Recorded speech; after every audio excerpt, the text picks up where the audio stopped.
'Cause what I'm trying to do is enthuse you, so that you and I might together strive to change more people's point of view for those who can't eat. Hey guys, Bobby Hughes here with Heritage Pride Custom Firearms.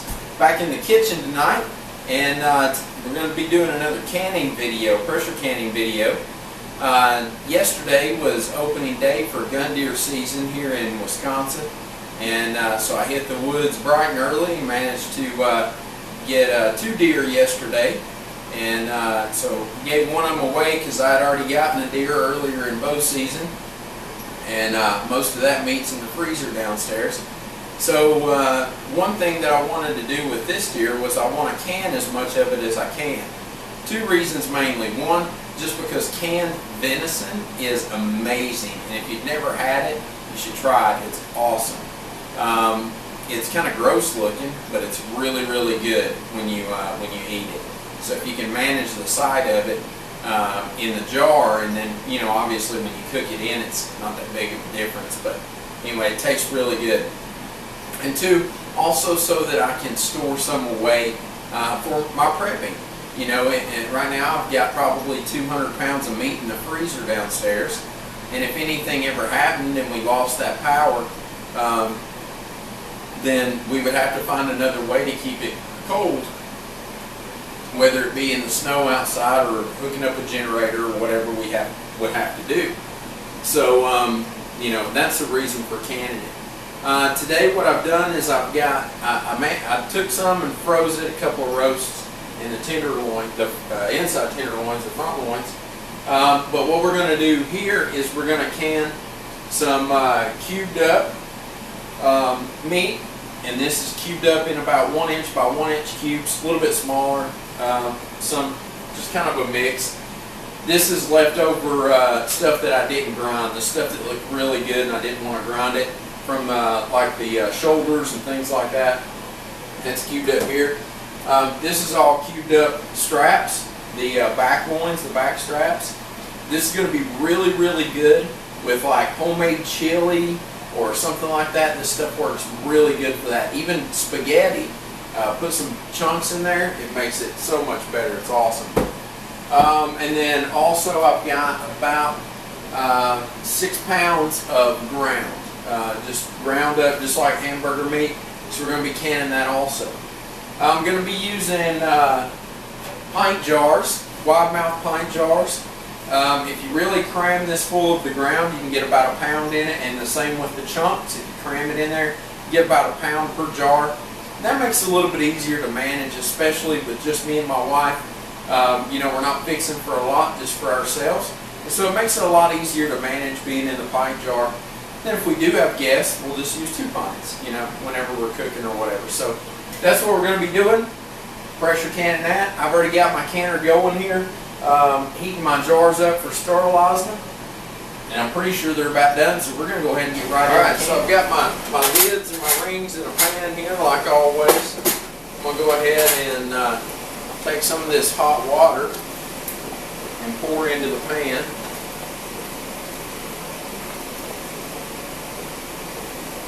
And then we're going to let these jars cool down just a little bit before we put the meat in there, because that meat's still pretty cold. I've been having it set out. I cut it up about 1 hour ago or so, and I've been letting it set at room temperature to kind of warm up just a little bit so that it's not such a shock on these jars, but it's still a little chilly. So we're gonna let these jars cool off for just a minute, but then we'll get into putting it in the jars. Alright, so the first thing we're going to do is the tenderloin cubes. This is the back loins, or the back straps. And the easiest way to do this is to just get your hands dirty and just pack it in there. So we use my funnel just to keep it off the rim as much as possible. But we can fit about 1 pound in here, roughly. We want to try to push it down just to make sure that you're getting as much of the air bubbles out of there as you can. And the thing with doing it this way is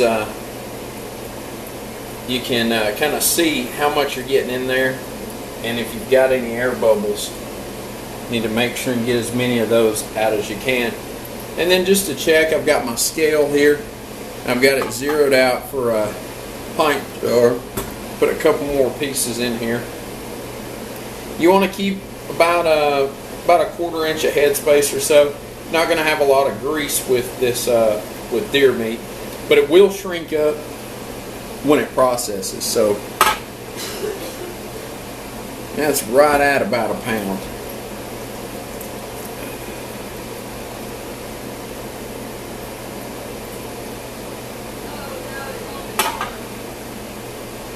All right, so that's about a pound. Now what I'll do is just take my spatula thing here, get it a little wet, and it'll help you get some of those air bubbles out of there. And you can also use it with your finger and just keep a little bit of pressure on it so it'll fill in those air bubbles anywhere there's an air pocket there. Just kind of keep the pressure on there, and that'll do it right there. And then, like with everything, we want to wipe our rim off before we put the lid on.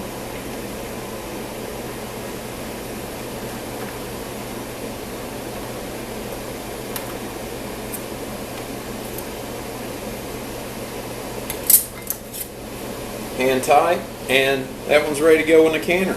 So I'll go ahead and get these filled up now, and then we'll get them put in the canner. Alright, so I'll be back with you in a minute. Oh, hey, before I do that, one thing I forgot. We got to add a little bit of cannon salt. For a pint, we're going to put in about a 1/2 teaspoon. Let me find my 1/2 teaspoon here.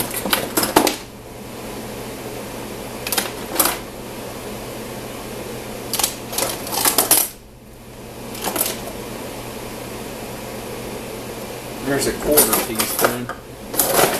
No, it's a 1/4. Yeah. So we'll put 2 of those in.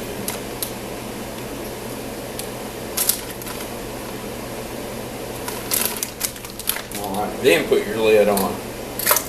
Hand tight. Alright, now let me finish the rest of these up, and I'll be back with you. So I got the back strap or the back loins done. I got right at 4 pounds or 4 pints of it. Alright. Now, I don't want to get this mixed up with my cube shoulder steaks. I don't want to get them mixed up. I want to keep them separate because this is going to be really good. This is like my prime stuff here. So I want to be able to tell them apart. I can use this for stir fry or chili or something, or I may want to use the lesser stuff, you know, or the less quality. So what I'm going to do is I'm going to use these 4 in the canner, and then I'm going to go ahead and pack some ground beef in these 4 so that way we can keep them separate. So I'm going to go ahead and put these in the canner and get them out of the way. And we'll go ahead and pack some ground beef in here. Let's see if I can do this without knocking my camera over. So we're going to go ahead and pack some ground beef. Here's my ground beef. I got lots of it. So it's going to be more than one batch. So I got my thing here, my pint jar. I'm going to take and use a scoop and just scoop it in there. And then I'm going to use my fingers and pack it down as I go to try to get as much of the air out of there as possible. Alright, so I'll just use a scoop, get a little bit more. Like I said, I can get right at about a pound in here by packing it in. So you're packing it kind of like a hamburger patty.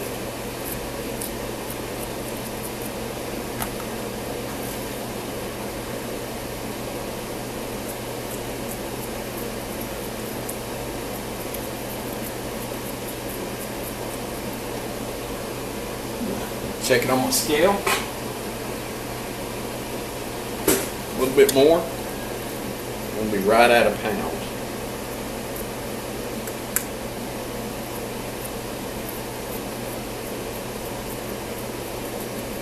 Now for this one, I'm not going to use, actually, yeah, I am going to use salt.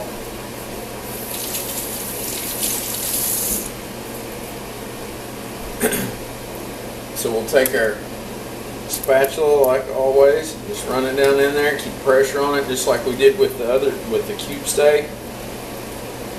And we're just trying to push out any air bubbles that might be down in there.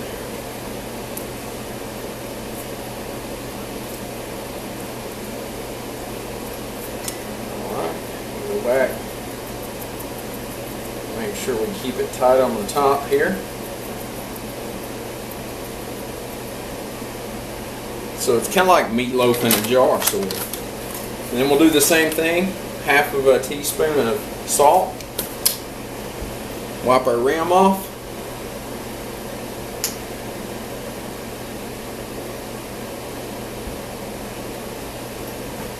And throw a lid on.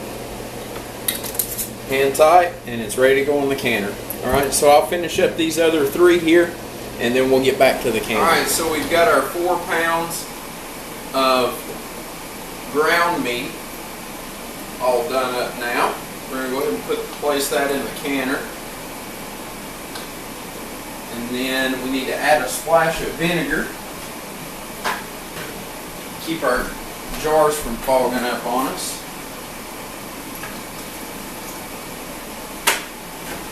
And we'll go ahead and put our lid on.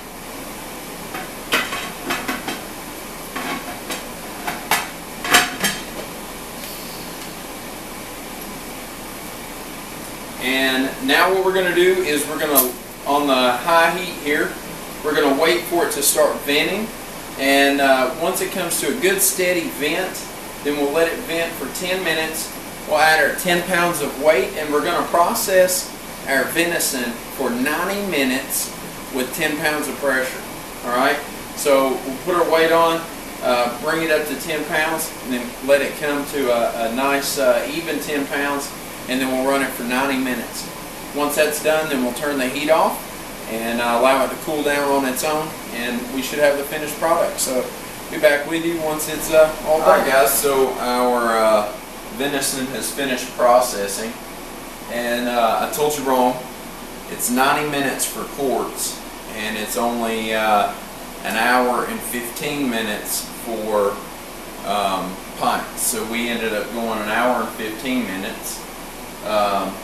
And then what I did was, once we hit the hour 15 minutes, I turned the heat, moved it off the heat. It took 34 minutes to cool down. So we can go ahead and remove our weight now. Let's open it up and see how they turned out.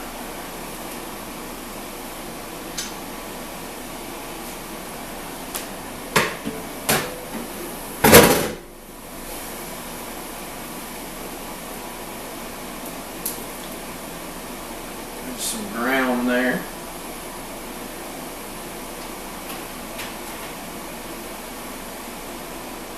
It's got a good color to it. Here's our sirloin or tenderloin.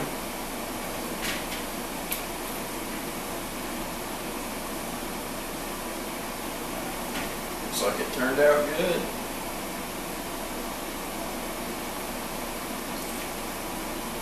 And we should start hearing the pings here shortly. It shouldn't take very long for these pints to start pinging.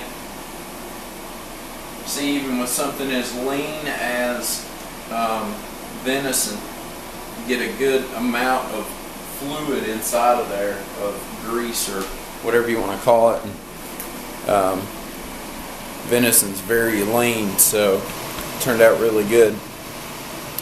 That'll give us a good seal, and that'll last for years on the shelf with the rest of your canned goods.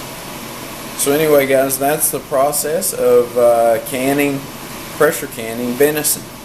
So if you want a way to store your deer meat for a good bit of time, keep it fresh, not have to worry about freezer burn or anything like that, pressure canning your venison's a good way to do that.